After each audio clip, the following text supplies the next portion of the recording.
주요 공시 내용 확인을 해봅니다.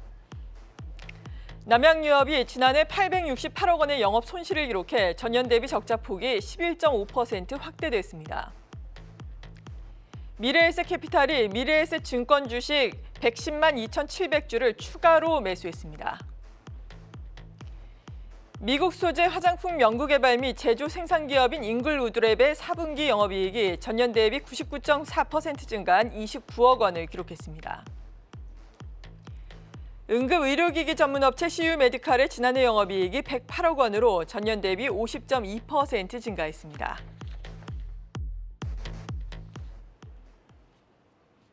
네, 자세한 공시 내용 오늘도 타키오 뉴스의 조호진 대표와 함께 알아보겠습니다. 어서 오세요. 예, 안녕하세요. 네, 어떤 소식부터 살펴볼까요?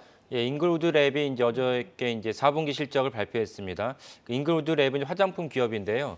그 특이점은 이제 그 혹시 사명에서도 눈치챌 수 있지만은 이제 본사가 이제 국내에 있지 않고 미국에 있습니다. 그 잉글우드랩이라는 게 그런 거 관련이 있는데요. 미국 기업인 미국의 화장품 OEM 기업인데 코스메카 코리아라고 우리나라 유명한 OEM 화장품 기업이죠. 코스메카 코리아가 인수를 했습니다. 그래서 국내에 상장을 했습니다. 그러니까 그 여기서 미국에 있다는 점이 중요한 이유는 무엇이냐면 잉글우드랩의 이제 주요 소비처가 미국이라는 뜻입니다. 그러니까 미국에서 기초 화장품과 색조 화장품을 판매를 하는데 뭐 색조 화장품은 사실 비중이 적긴 합니다.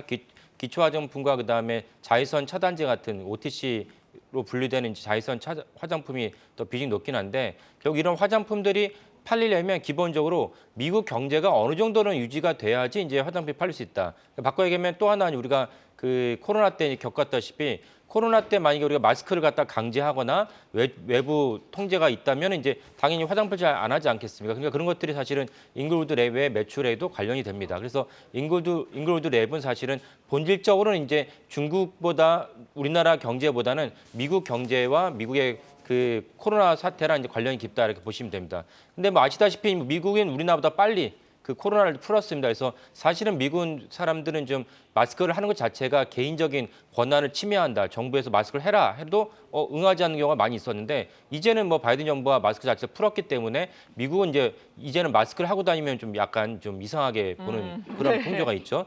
그래서 잉글우드랩 입장에서는 이제 미국 내에서 화장품을 판매하는 그 중요한 환경은 조성이 됐습니다. 여기다 아까 말씀드린 대로 얼마만큼 미국 자체의 경제가 살아나느냐 혹은 침체가 되느냐가 중요한데 다만 잉글우드랩은 설령 미국 경제 어느 정도 완만한 이제 침체에 접어들지라도 큰 지장은 없을 거라 여겨집니다. 왜냐하면 잉글우드랩이 주로 ODM인데 그 고부가 가치 화장품은 아니기 때문에 어느 정도는 영향이 적을 것이라고 봅니다. 그래서 잉글우드랩이 4분기에 실적이 아주 좋았고 올해도 아까 말씀 두 가지 조건이 해소됐기 때문에 여전히 실적이 좋을 것이라고 본다. 그리고 이제 아까 FDA 잠깐 말씀드렸는데 우리는 자외선 차단제를 일반 화장품처럼 막 바르는데 미국에서는 자외선 차단제가 FDA 승인 사항입니다. 그래서 FDA 승인한다는 건 또 하나의 진입 장벽이기 때문에 잉글우드랩은 이제 FDA 승인을 받았기 때문에 또 다른 강점이 있다. 이 점도 이제 고려하시면 좋을 것 같습니다. 네, 최근에 주가가 좀 쉬어가고 있는데 앞으로의 상승을 기대를 좀 해보겠습니다.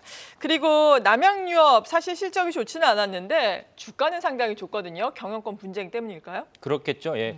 그 남양유업은 이제 우리가 주제하다시피 메일유업과 남양유업이 국내 우유, 분유 시장을 과점하고 있습니다. 그러니까 경제학 논리를 봐도 특정 업체가 뭐 90%, 80% 장악하기는 힘듭니다. 그러니까 어느 정도 존재만으로도 일정에서 매출과 순이익이 이제 보장되는 것이 경제학의 논리인데 남양유업은 이런 점에서 어느 정도 매출과 영업이 보장돼 있었는데 한 몇 년 전부터 이제 그 2년 됐습니다. 경영권 분쟁이 시작되면서 경영권 분쟁이 있으면 아무래도 회사가 어수선하고 제대로 지내지 않습니다. 그래서 남양유업은 한행코에다가 홍원식 회장이 지분을 다 넘기기로 했었는데 그래도 돌연 갑자기 이제 그 다른 사안 때문에 문제를 삼아서 내가 경영권을 계속 유지하겠다 그런 얘기를 했습니다. 그런데 한행코 입장에서는 그 우리나라 굴지의 사모펀드이거든요. 한행코 입장에서는 그런 식으로 이제 법안을 갖다가 계약서를 작성하지 않았기 때문에 사실은 한행코가 계약서에 따라서 이제 경영권을 넘겨달라 얘기했고 이것이 이제 그 법원으로 넘어갔습니다. 그래서 1심, 2심 모두 홍원식 회장이 패소했습니다. 그러니까 패소했기 때문에 예상대로 한행코가 경영권을 인수를 해서 정상화시킬 거라 여깁니다.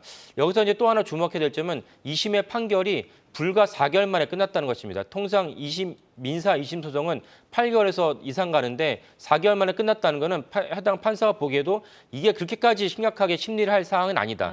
너무나도 명백하다는 것입니다. 이 명백하다는 건 무엇이냐면 홍 회장이 심지어 3심으로 상고를 할지라도 좀 이렇게 그 시청하신 분들도 아시는 분도 계시지만 상고를 할지라도 대법원에서 이건 상고할 만한 사안이 아니다. 심리 불속행이랍니다. 상고할 만한 사안이 아니라고 판결을 내리면은 아예 심리도 하지 않습니다. 그래서 사실 어떻게 보면 5월 이내에 3심의 판결, 대법원 판결이 나올 수도 있습니다. 그렇다면 경영권 분쟁이 일단락될 것이고 남양 유업의 모든 이제 악재가 해소되기 때문에 이 점이 이미 어느 정도 주가에 반영했다 보고 사실은 상고가 하더라도 아까 심리 불속행이 나온다면 이제 양양님의 주가는 더 탄력을 받을 것입니다. 설령 상고 심리 불속행이 안 나와도 한 7월이나 8월 이전에 나올 것이라 보고 있고 그래서 우리가 보통 주가를 한 6개월 정도 본다면은 이미 지금쯤 이제 들어가셔도 수익률이 나오지 않을까라고 생각을 할 수 있습니다. 네, 남양 유업까지 알아봤습니다. 타키오 뉴스의 조호진 대표였습니다. 고맙습니다. 예, 감사합니다.